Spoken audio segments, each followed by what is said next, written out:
पम्या काय रे कुठं चालला?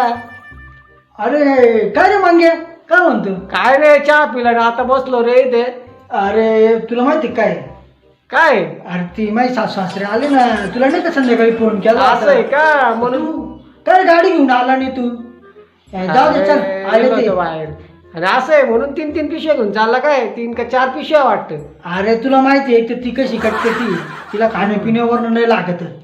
तसंच झालं ते, तिला म्हटलं एक काम करू, आता ती कशी बदनाम्या करी ती इकडं तिकडं. तर म्हटलं एक काम करू, तिला थोडंसं फार मटण बिटन खाऊ घालू म्हणून मटण म्हटलं, आणायला चालला काय? पण एवढं काय 20-25 किलो आणायचं का काय? अरे 20-25 किलो थडी. मग तुला चार माहिती ना पिशव्या. तर कसं आहे तिला पाहिजे तर लय मोठे पाहिजे. म्हणून मग मी काय विचार केला, म्हटलं याच्यामध्ये याच्यामध्ये ना, याच्यामध्ये लिंबू घेऊन जाऊ, त्याच्यात कोथिंबीर आणि त्याच्यात आलं येऊन जाईल, हा, आणि मसाले थोडीशी अशी दाखवू आणि एक पिशवी अशी थोडं काहीतरी भरून आणू. आणि मग मटण कोणत्या पिशवीत आणशी? आणि मटनला पिशवी येते ना काळी ती, असं किती मटण घेणार रे? पावसात मटन घ्यायचंय. अरे बापरे, लय मोठं मटण घेतोय रे तू. मग डोकं लावलं मी, 4 पिशव्या घेऊन गेलं ना, मग तिला काय वाटेल का काहीतरी मोठं घेऊन आला घरी. तिला काय माहिती याच्यात आलं लोक, अरे डोकं लावावं लागत.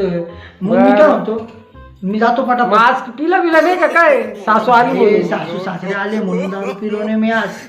असं आहे का? हा. चल चल येऊ का मग मी? हा जा मग घेऊन ये मटण जा. चल.